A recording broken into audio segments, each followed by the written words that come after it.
What is up, everyone? Welcome back to another episode of Design to Ride presented by Surf Ride Board Shops. I'm your host, Tanner Waite.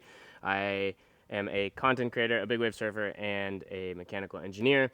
And I worked for Surf Ride for a very long time, and now I'm lucky enough to be able to make videos like this, get a little bit of my nerdy side out within surfing, ride some cool surfboards, and then eventually ride some somewhat bigger waves.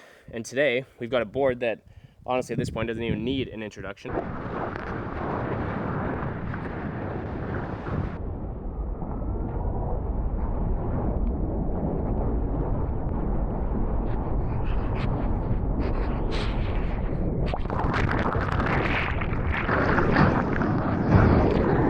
It's won a handful of world titles. The Pyzel Surfboard's Ghost. The Ghost is a power surfer's dream. It is meant to draw long, powerful lines, surf critically, get barreled, and excel in powerful surf. The Ghost has been a staple in all of Pyzel's surfers' quivers for I think close to the last decade. It holds a rail exceptionally well, and what sets it apart from most other high-performance shortboards that you'll see on the market, particularly the Driver or the F1, is the wide point forward. The wide point being shifted just slightly forward compared to those other boards, along with a little bit of extra foam and a wider nose, allows for more paddle power, and combined with the more pinched rails, really complements each other in a way that allows you to set a line and a rail and stick to it and give the ability to ride a shorter board in much more critical waves. I was just down in Chile surfing some pretty heavy, powerful surf, drivey, down the line, barreling, point breaks, and on a lot of days, I would choose to ride this board even if it was bigger because it handles so well at higher speed. I actually learned how to surf on this board in the sense of learning how to maneuver and do turns and set a rail for the first time in 2018 when I went to Bali in Indonesia. I had my first, most legit barrels at Uluwatu. I was able to practice my technique and learn to hold a rail at higher speed, I think largely because of this board. I believe I had a 6.0 and a 6.2 version down there, and it's a good all reliable. If you like heavier, more critical stuff, and you like to travel for surfing, this is a board that you should consider to have in your quiver. As far as dimensions go, this board is 6.0, 19 3/8, and just about 2.5.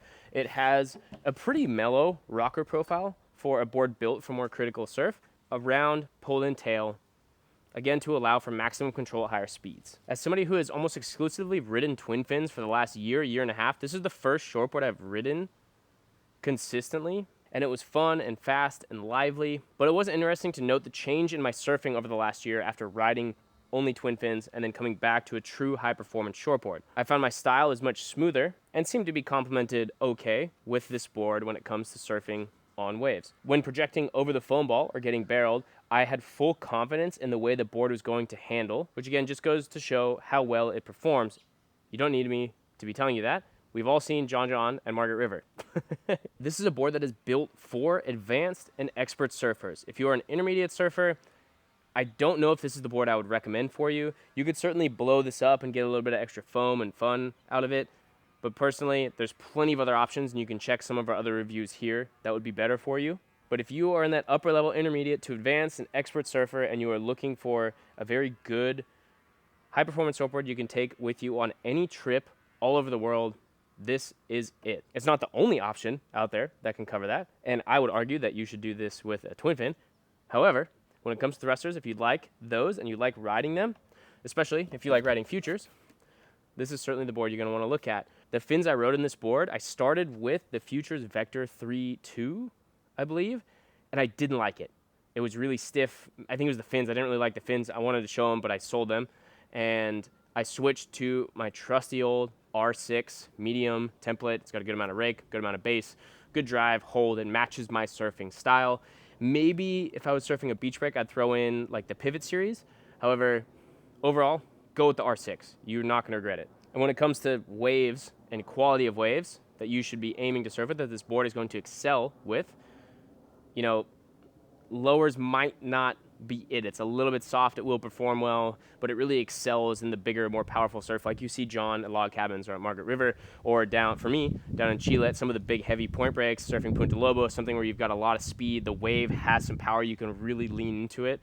That's where this board really shines. I'm a big fan. That's why I spray painted this, because I was able to pick this one up for this trip to Chile. And overall, I'm super stoked. I will be taking this with me on a handful of other trips. I majority get my boards made by Chemistry Surfboards in Oceanside. However, it is nice to change it up. You can learn a lot from other boards and other shapers that might complement or not complement your surfing and apply them to the next time you order a custom board. But if you're in the market and you're looking for a board you need to go on a trip, you should come check this out. We have them in stock at our Oceanside or Solana Beach locations. Come ask a few questions. We'll point you in the right direction. If we don't have your size in stock, we should be able to get it for you pretty quickly and pretty easily. And yeah, let us know what board you want to see me ride next, and I will see y'all in the next one. I'm actually going surfing because the waves are pumping, and I'm excited.